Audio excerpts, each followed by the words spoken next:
Hey there, I'm Michael Alexander Cook, disciple of Jesus Christ, boat builder, sailor, and professional actor sometimes. And this is my project. It's a Wareham Amatasi, replica of a Polynesian double canoe. And I am a very amateur boat builder, as will be seen in the upcoming process. This is my former shop where I built the boat for about the first year and a half. It was a pole barn with a gravel floor, and I threw some carpeting down, built some platforms, and did most of this work that you'll see in this video in that shop.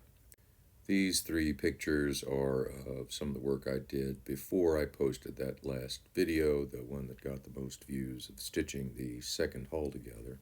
In the winter months, it was pretty impossible to really work with epoxy, so I chose some other projects. First of all, cutting other parts that needed to go into the boat, fitting the decks, for example, is in this picture. Sanding and painting the bilges came next. The sanding was quite a process. Got a lot of help from my friend Rob, and once we had that smoothed out, the paint went on pretty well.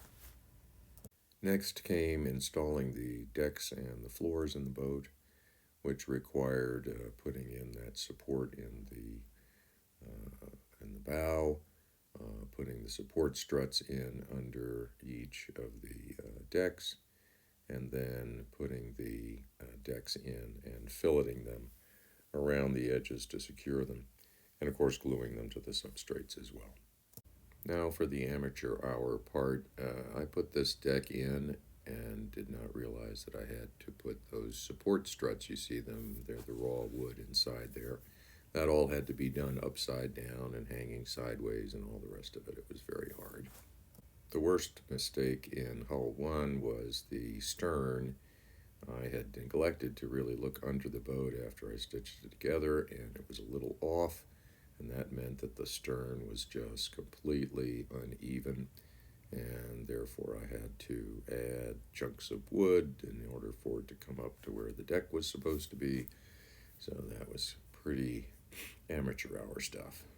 Here we painted the inside of the forward compartment for flotation and kept those places where the deck was going to glue on bare. Next came the very satisfying process of planing the sides of the boat, the shear of the boat, to receive the side decks, and then gluing on the side decks. And we had to fit the cross decks that covered over the exposed edges of the bulkheads. Next, it was time to turn the hull over, and the first thing I did was fit the keel on there, which, as it turned out, was a bad idea because you're supposed to wait until after you put the fiberglass over the boat before you put the keel in. That created a lot of problems later on. In preparation for putting fiberglass on, you have to use fairing compound and other kinds of techniques to get rid of all of the exposed joints and make a nice, smooth, sleek hull. We then crawled around under the boat, putting fillets under the decks and the side decks. Around this time, I asked the co-designer, Hanneke Boone, whether it'd be okay to do the actual Polynesian sails on this boat, and she was delighted. And as it happened, their design for the Wayfarer, which I think is a 21-foot boat, has two sails, one of which would fit just right as a mainsail. The other one, downsized a little bit, would fit as a mizzen. One of the wonderful things about that, you'll notice in the second picture, that would be what I'd use as the mizzen sail. No mast. The sail itself is just is flown right off of the beam.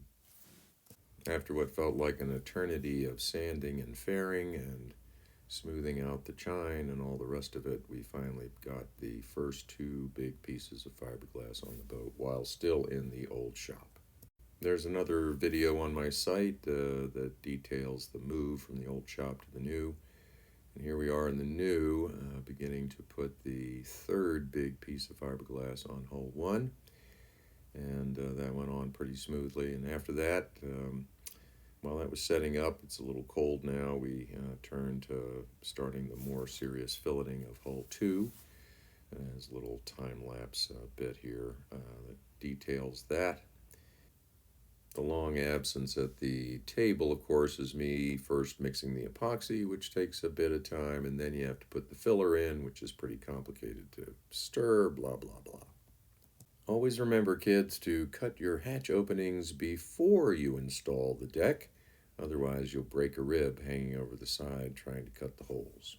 Most recently, I've begun this process of getting the decks and floors ready for fiberglass. And mostly the decks. Here we see smoothing the side deck, sanding and sanding and sanding. This strange picture, there's some pole in the middle of it. I think it's a double exposure. And here we see some of the work I've done on that inner side deck. Here's a little bit of the foredeck in the process of getting it smoothed down. And that's the gaps between the foredeck and that little thing that sticks up. Then, of course, the cross decks had little imperfections where the joint was, and those got covered over. Here's the aft deck. It actually turned out pretty good given how off it was when I built it. Finally, the last thing I've been working on is turning the beautiful pieces of ipe I was able to come into our beam supports on the foredeck and the aft deck of hull one. And that's about as far as I've gotten in the last year since we stitched together hull two. And I'm just now beginning to do some more intensive work on hull two.